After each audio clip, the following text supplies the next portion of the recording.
제일막 오사카의 새벽. 2017년 4월 25일 새벽 2시 50분, 오사카의 한 호텔에서 비명이 터져 나왔다. 아니, 정확히는 비명조차 지를 수 없었다. 19세 김다비는 침대 위에서 경련하며 숨을 헐떡였다. 그녀의 남편 우성진은 침착하게 휴대폰을 들었다. 우성진이 일본 경찰에게 말했다. 아내가 자살했습니다. 빨리 와주세요. 그의 목소리는 놀랍도록 차분했다. 슬픔도 당황함도 없었다. 마치 준비된 대사를 읊는 배우처럼. 경찰이 도착했을 때 김다비는 이미 차가운 시신이 되어 있었다. 현장을 살펴보던 일본 경찰관이 우성진에게 물었다. 일본 경찰이 물었다. 부인이 왜 자살을 했다고 생각하십니까? 우성진이 대답했다. 원래 우울증이 심했어요. 가족들한테 학대도 받았고요. 스스로 니코틴 원액을 주사했습니다. 일본 경찰은 고개를 끄덕였다. 신혼여행 중 발생한 안타까운 자살 사건. 그렇게 정리되는 듯했다. 하지만 한국에 있는 김다빈의 가족들은 달랐다. 딸이 자살했다는 소식을 들은 김다빈의 어머니가 전화기를 붙잡고 울부짖었다. 김다빈의 어머니가 외쳤다. 말도 안 돼요. 우리 다빈이가 왜 자살을 해요? 어제까지 신혼여행 간다고 좋아했는데. 김다빈의 언니가 일본행 비행기에 오르며 중얼거렸다. 뭔가 이상해. 동생이 자살할 리가 없어. 일본에 도착한 가족들은 호텔방에 들어가려 했지만 우성진이 막아섰다. 우성진이 말했다. 들어가지 마세요. 현장이 너무 끔찍합니다. 김다빈의 언니가 따졌다. 동생 유품이라도 직접 확인하고 싶어요. 우성진이 고개를 저었다. 제가 다 정리해서 드릴게요. 그는 가족들에게 김다빈의 유품을 건넸다. 하지만 유서는 없었다. 자살했다면서 유서 한 장 없다는 게 이상했지만 슬픔에 빠진 가족들은 그 순간 의심할 여유가 없었다.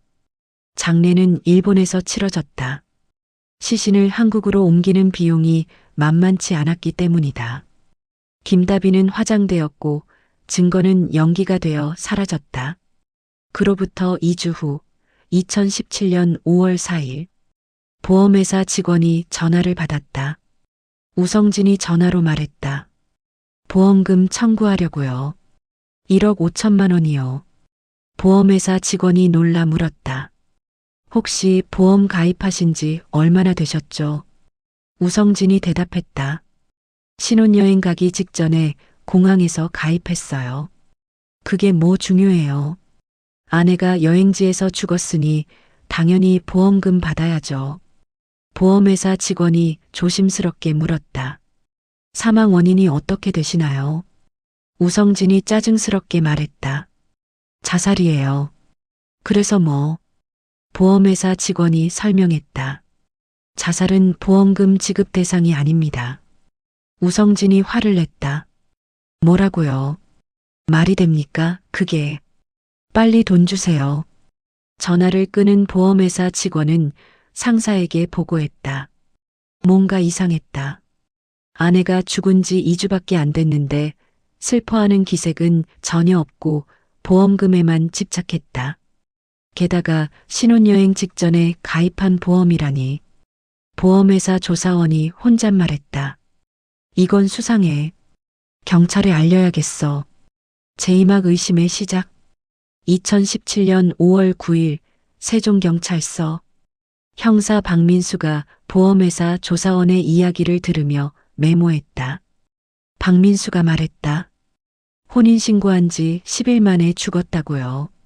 그것도 신혼여행 중에. 보험조사원이 고개를 끄덕였다. 네, 그것도 공항에서 급하게 가입한 여행자 보험이에요. 수취인은 남편 본인이고요. 박민수가 동료 형사를 불렀다. 이거 한번 파봐야겠어. 수사는 시작되었지만 쉽지 않았다. 사건은 일본에서 발생했고 시신은 이미 화장되었다. 현장 증거는 사라진 지 오래였다. 그래도 경찰은 주변 조사를 시작했다. 김다빈의 친구들을 만났다. 김다빈의 친구 이수진이 증언했다. 다빈이가 자살할 리 없어요. 신혼여행 가기 직전까지 단톡방에 설렌다고 난리였어요. 또 다른 친구 정미라가 말했다. 맞아요. 임신한 것 같다면서 태명까지 고민하고 있었어요. 우마루라고 지으려고 했대요. 박민수가 메모하며 물었다. 남편 우 씨와는 사이가 어땠습니까? 이수진이 잠시 망설이다가 말했다. 사실은요, 다빈이가 2016년에 저한테 고민 상담한 적 있어요. 남자친구한테 맞았다고. 박민수가 눈빛을 날카롭게 했다. 폭행을 당했다고요. 정미라가 덧붙였다. 네, 너무 힘들어서 자해까지 했대요. 근데 우 씨가 무릎 꿇고 사과하면서 다시는 안 그러겠다고 해서 용서해 줬다고. 김다빈의 부모도 만났다. 김다빈의 아버지가 한숨을 쉬며 말했다. 혼인신고한 것도 몰랐어요. 애들이 우리 몰래 한 거예요. 김다빈의 어머니가 울먹였다. 우 씨가 결혼하고 싶다고 계획서까지 가져왔는데 내용이 이상했어요. 우리 딸 사랑한다는 말은 하나도 없고 돈 얼마 벌 수 있다. 배달비 아낄 수 있다. 이런 내용만 있더라고요. 박민수가 그 결혼 계획서 사본을 받아 읽어보았다. 내용은 충격적이었다. 아내에 대한 애정은 단 한 줄도 없었다. 오로지 경제적 이득만 계산되어 있었다. 박민수가 혼잣말했다. 이게 결혼 계획서가 아니라 사업 계획서잖아. 경찰은 우성진을 불러 조사했다. 2017년 7월 20일이었다. 박민수가 물었다. 부인이 왜 자살했다고 생각하십니까? 우성진이 대답했다. 원래 우울증이 있었어요. 가족들한테 학대받았고요. 박민수가 다그쳤다. 가족들이 학대했다는 증거가 있습니까? 우성진이 버벅였다. 그게 제 말은. 박민수가 냉정하게 말했다. 우 씨, 오히려 당신이 김다빈 씨를 폭행했다는 증언이 여럿 있습니다. 우성진이 표정을 굳혔다. 누가 그런 거짓말을. 박민수가 휴대폰 포렌식 결과를 내밀었다. 당신 휴대폰에서 나온 겁니다. 김다빈 씨가 무릎 꿇고 있는 동영상, 휴대폰 부수는 동영상. 이게 뭡니까? 우성진이 입을 다물었다. 수사는 계속되었지만 결정적인 증거가 없었다. 일본 경찰로부터 부검 감정서를 받아야 했지만 국제 공조 절차는 느렸다. 그러던 중 경찰은 놀라운 사실을 발견했다. 제3막 일기장의 비밀. 2017년 11월 29일 경찰은 우성진의 집을 압수수색했다. 박민수가 방을 뒤지다가 책장에서 여러 권의 일기장을 발견했다. 박민수가 일기장을 펼치며 말했다. 뭐가 이렇게 많아? 일기는 한국어와 일본어가 뒤섞여 있었다. 고등학교 시절부터 빼곡하게 적혀 있었다. 그리고 그 내용은 섬뜩했다. 박민수가 소리쳤다. 이거 봐. 2016년 12월 일기야. 동료 형사가 달려왔다. 뭔데요? 박민수가 일기를 읽었다. 일본 여행 가서 실험해봤다. 어가 음료수 한 모금 마시고 뱉더라. 다음엔 더 많은 양을 써야겠다. 동료 형사가 경악했다. 이게 무슨 소리야? 박민수가 계속 읽었다. 2017년 2월 일기. 니코틴 원액 구입 완료. 주사기도 준비했다. 이번엔 실패하지 않을 것이다. 동료 형사가 손을 떨며 말했다. 이 미친놈이 미리 계획한 거잖아. 경찰은 즉시 2016년 12월에 우성진과 일본 여행을 다녀온 동창생 어 씨를 찾아낸다. 어 씨를 만난 박민수가 물었다. 2016년 12월에 우성진과 일본 여행 가셨죠? 어 씨가 고개를 끄덕였다. 네, 가족여행 사전답사를 같이 가자고 해서요. 박민수가 신중하게 물었다. 혹시 그때 이상한 일 없었습니까? 씨가 잠시 생각하다가 대답했다. 아, 그러고 보니 숙소에서 숙취 해소 음료를 마셨는데 맛이 이상했어요. 암모니아 냄새 같은 게 나고 목이 타들어가는 느낌이었어요. 박민수가 긴장하며 물었다. 다 마셨습니까? 씨가 고개를 저었다. 아니요, 한 모금 마시고 뱉었어요. 그리고 다 버렸죠. 다음 날 하루 종일 알았는데 그냥 숙취인 줄 알았어요. 박민수가 한숨을 쉬었다. 그게 니코틴 원액이었을 겁니다. 다 마셨으면 죽었을 거예요. 씨가 얼굴이 새하얗게 질렸다. 뭐라고요? 경찰은 우성진이 2번의 살인을 시도했다는 사실을 확인했다. 한 번은 미수에 그쳤고 2번째는 성공했다. 그런데 더 충격적인 사실이 있었다. 김다빈이 죽은 후에도 우성진은 멈추지 않았다. 박민수가 감시 기록을 보며 말했다. 이 자식, 김다빈 씨 죽은 다음에도 부모님 식당 알바생들한테 접근했어. 동료 형사가 물었다. 뭐라고 했는데요? 박민수가 기록을 읽었다. 죽은 아내랑 닮았다면서 접근했대. 특히 집안이 어려운 애들만 골라서. 동료 형사가 치를 떨었다. 연쇄살인범이 될 뻔했네. 그리고 마침내 2018년 3월 7일 일본으로부터 부검 감정서가 도착했다. 제3학 부검의 진실. 박민수가 부검 감정서를 펼쳤다. 50장이 넘는 방대한 분량이었다. 박민수가 읽으며 중얼거렸다. 피해자의 양팔에서 주사 흔적 발견. 총 3군데. 동료 형사가 물었다. 자살이면 한 번만 찔러도 되는 거 아닙니까? 박민수가 고개를 끄덕였다. 맞아. 그것도 니코틴은 치사량이 적어서 한 번만 주사해도 즉사야. 3번이나 찌를 수가 없어. 전문의에게 자문을 구했다. 전문의가 설명했다. 니코틴 원액은 독성이 강해서 주사하는 순간 신경계가 마비됩니다.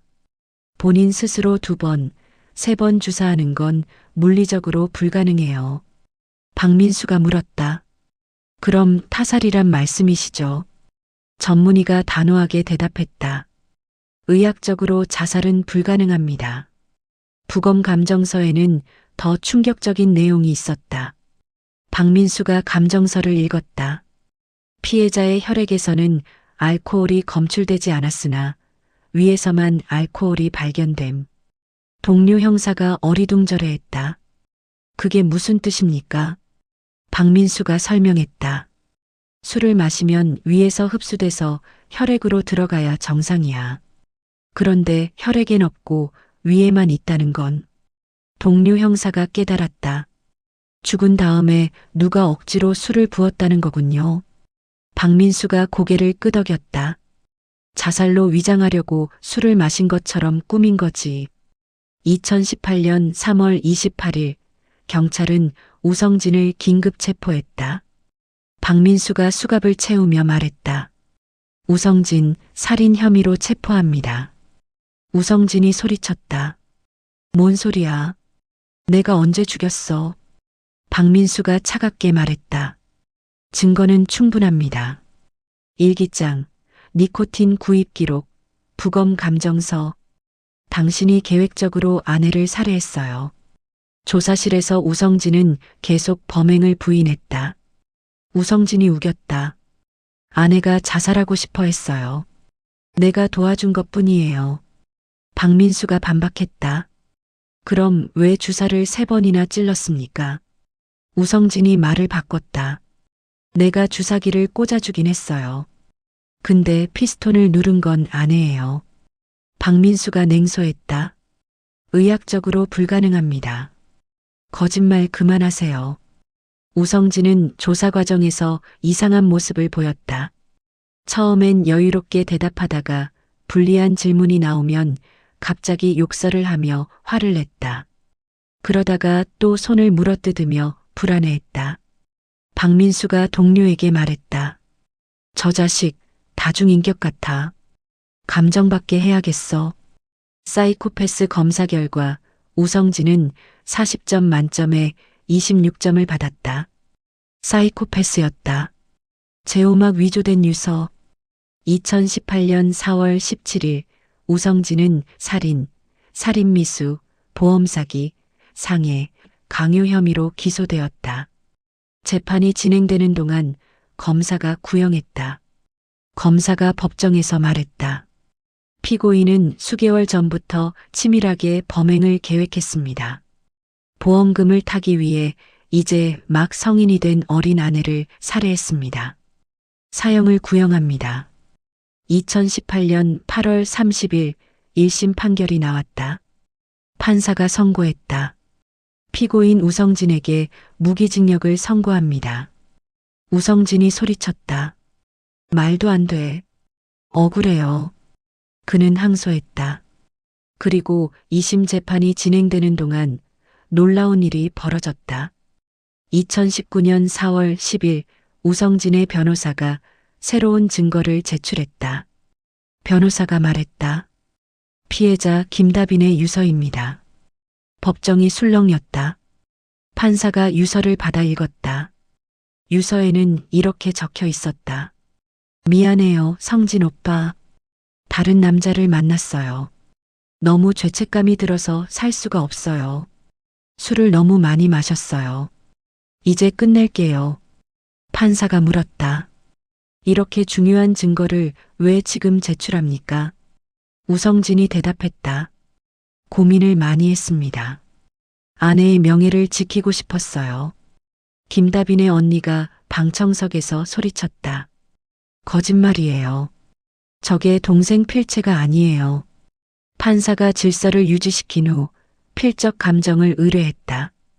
김다빈의 언니가 법정 밖에서 기자들에게 말했다. 동생이 죽은 날 일본에 갔을 때 오빠가 숙소에 못 들어가게 막았어요. 그때 유서가 있었다면 왜 안 보여줬겠어요. 2019년 5월 3일 필적 감정 결과가 나왔다. 감정인이 증언했다. 유사한 부분과 상이한 부분이 모두 발견돼서 판단할 수 없습니다. 검사가 반박했다. 유서 내용을 보십시오. 술을 많이 마셨다고 했지만 부검 결과 피해자는 술을 마시지 않았습니다. 위조된 유서입니다. 판사가 판결했다. 유서의 신빙성을 인정할 수 없습니다. 항소를 기각합니다. 우성진은 다시 무기징역을 선고받았다. 그는 대법원에 상고했다. 우성진이 상고 이유서에 썼다. 아내가 동요한 상태에서 쓴 글씨라서 필적이 다를 수 있습니다. 무기징역은 부당합니다. 2019년 10월 17일 대법원 판결이 나왔다. 대법관이 선고했다. 상고를 기각합니다. 원심을 확정합니다. 우성진은 사건 발생 2년 6개월 만에 24세의 나이로 무기징역이 확정되었다. 법정을 나서는 김다빈의 가족들. 어머니가 눈물을 흘렸다. 김다빈의 어머니가 말했다. 이제야 다빈이가 편히 쉴 수 있겠네요. 김다빈의 언니가 하늘을 보며 중얼거렸다. 다빈아, 정의는 늦었지만 결국 이뤄졌어. 이제 편히 쉬어. 그날 밤 세종경찰서. 박민수가 사건 파일을 정리하며 혼잣말했다. 만약 보험회사가 신고하지 않았다면 어땠을까? 그는 계속 다른 여자들을 죽였을까? 동료 형사가 대답했다. 그랬겠죠. 일기장 보니까 연쇄살인범이 될 준비를 하고 있었잖아요. 박민수가 파일을 닫으며 말했다. 21살 청년이 이렇게 치밀하게 살인을 계획하다니. 세상엔 정말 악마가 존재하는구나. 그리고 파일 표지에 적힌 제목. 오사카 신혼여행 니코틴 살인사건. 종결. 하지만 이 사건의 여파는 계속되었다. 니코틴 원액 해외 직구가 전면 금지되었고 여행자 보험 가입 절차도 강화되었다. 무엇보다 19세의 꽃다운 나이에 목숨을 잃은 김다빈. 그녀가 꿈꾸던 미래, 태어나지 못한 아기, 그 모든 것이 한 남자의 욕심으로 사라졌다. 우성진은 지금도 교도소에서 복역 중이다. 가석방 없는 무기징역. 그는 평생 감옥에서 살게 될 것이다. 하지만 김다빈은 돌아오지 않는다. 신혼여행이 영원한 이별이 된 비극. 사랑이라는 이름으로 포장된 살인. 그것이 바로 오사카 신혼여행 살인 사건의 진실이었다. 끝. 에필로그. 사건이 종결된 후 김다빈의 친구들은 그녀를 추모하는 모임을 만들었다. 매년 그녀의 기일이면 모여서 그녀를 기억했다. 김다빈의 친구 이수진이 추모 모임에서 말했다. 다빈이는 정말 착한 애였어요. 누구보다 행복하게 살 자격이 있었는데. 또 다른 친구 정미라가 덧붙였다. 그 사람을 만나지만 않았어도 다빈이는 지금쯤 행복한 엄마가 되어 있었을 텐데. 김다빈의 어머니는 딸의 사진을 품에 안고 살았다. 매일 밤 딸의 사진 앞에서 울었다. 김다빈의 어머니가 사진을 쓰다듬으며 말했다. 다빈아, 엄마가 너를 지켜주지 못해서 미안해. 정말 미안해. 김다빈의 언니는 범죄 피해자 가족 모임에서 활동하며 다른 유가족들을 도왔다. 김다빈의 언니가 다른 유가족에게 말했다. 저도 동생을 잃었어요. 그 아픔을 알아요. 우리 함께 이겨내요. 그리고 교도소. 우성진은 독방에 갇혀 있다. 그는 여전히 자신이 억울하다고 주장한다. 교도관이 물었다. 후회되지 않습니까? 우성진이 무표정하게 대답했다. 뭘 후회해요? 난 아무것도 안 했는데. 교도관이 한숨을 쉬었다. 끝까지 저러는구나. 사이코패스는 후회하지 않는다. 양심의 가책도 느끼지 않는다. 그저 자신이 잡혔다는 사실만 분해할 뿐이다. 밤이 되면 우성진은 독방 침대에 누워 천장을 바라본다. 그의 머릿속엔 여전히 계획들이 돌아간다. 우성진이 혼잣말했다. 만약 그때 보험회사가 신고하지 않았다면, 만약 일기장을 더 잘 숨겼다면, 만약. 하지만 만약은 없다. 그는 잡혔고 평생 이곳에서 살아야 한다. 복도를 지나가던 교도관이 동료에게 말했다. 저놈은 끝까지 반성을 안 해. 정말 무서운 인간이야. 다른 교도관이 고개를 끄덕였다. 사이코패스는 원래 그렇대. 감정이 없어서 타인의 고통을 이해 못한다나. 그리고 멀리 세종시의 한 납골당. 김다빈의 유골함 앞에 꽃이 놓여 있다. 매주 가족들이 찾아와 꽃을 바친다. 김다빈의 어머니가 유골함을 쓰다듬으며 말했다. 다빈아, 엄마 왔어. 오늘도 내가 보고 싶구나. 김다빈의 아버지가 옆에서 눈물을 훔쳤다. 우리 딸 하늘에서는 행복하게 지내길. 김다빈의 언니가 꽃을 정리하며 중얼거렸다. 동생아, 내가 꿈꾸던 아기 이름 우마루. 나중에 내가 딸 낳으면 그렇게 지어줄게. 너를 영원히 기억할게. 그날 저녁 뉴스에서 비슷한 사건이 보도되었다. 앵커가 뉴스를 읽었다. 신혼부부가 여행 중 의문의 사고를 당한 사건이 발생했습니다. 경찰은 보험금을 노린 범죄 가능성을 열어두고 수사 중입니다. 김다빈의 언니가 뉴스를 보며 한숨을 쉬었다. 또 이런 일이. 세상엔 왜 이런 사람들이 있는 걸까? 그녀는 핸드폰을 들어 범죄 피해자 지원 단체에 전화를 걸었다. 김다빈의 언니가 전화로 말했다. 여보세요. 뉴스 보셨죠? 저희가 도울 수 있는 일이 있을까요? 단체 관계자가 대답했다. 감사합니다. 피해자 가족 상담이 필요할 것 같아요. 언니께서 직접 경험하신 분이시니 큰 도움이 되실 겁니다. 김다빈의 언니가 말했다. 알겠습니다. 제 동생 같은 피해자가 더 이상 나오지 않도록 최선을 다하겠습니다. 그렇게 비극은 또 다른 의미를 만들어냈다. 김다빈의 죽음은 헛되지 않았다.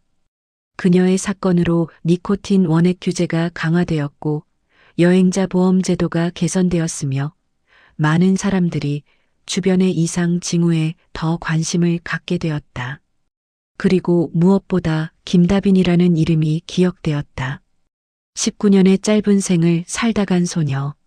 신혼여행을 꿈꾸다 악마를 만난 신부.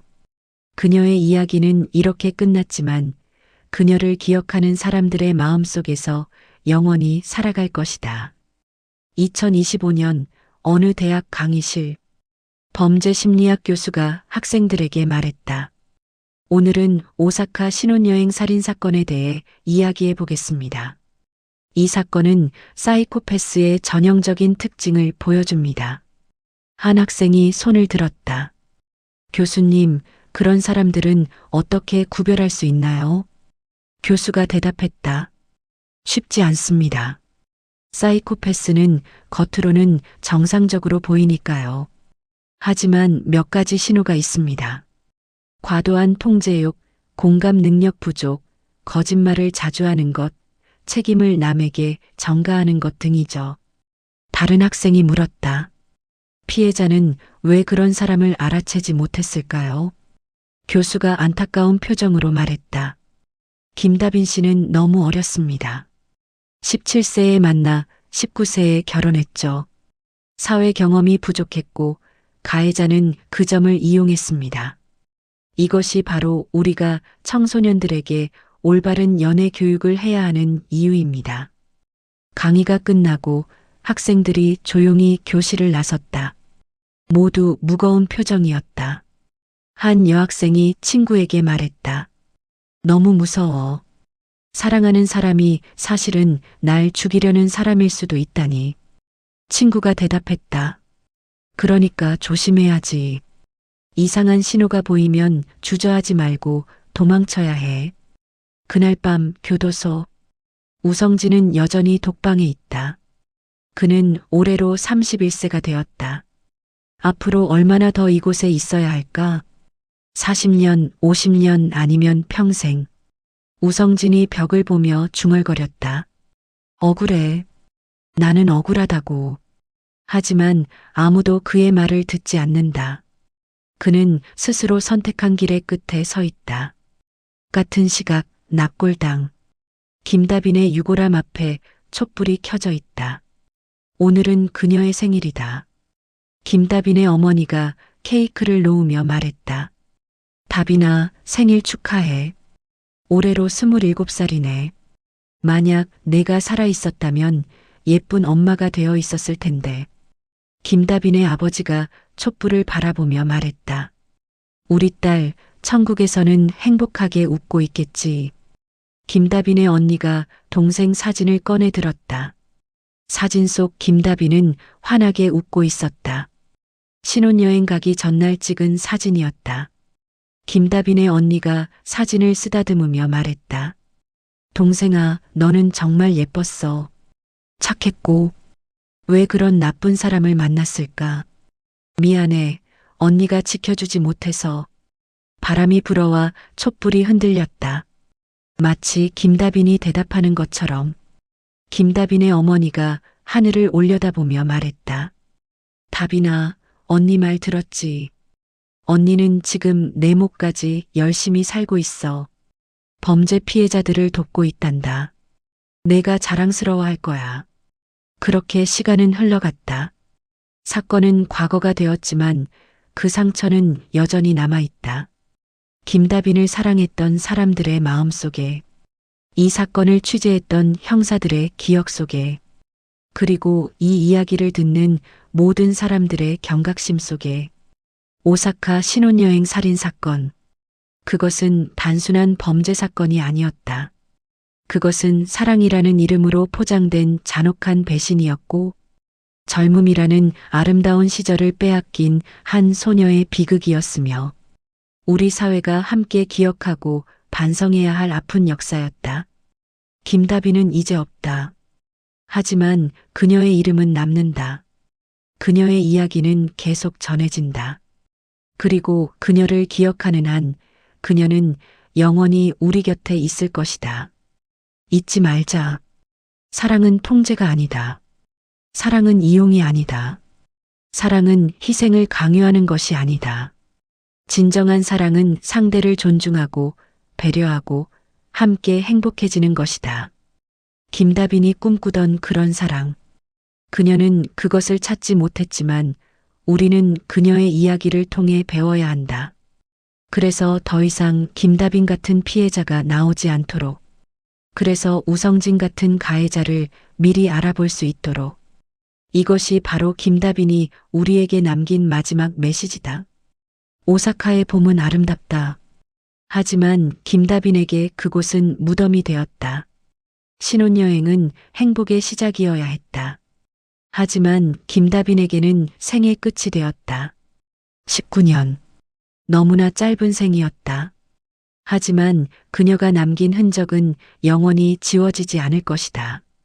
김다빈을 기억하라. 그리고 사랑하는 사람을 지켜라. 진정한 사랑이 무엇인지 분별하라. 이것이 바로 이 비극이 우리에게 주는 교훈이다.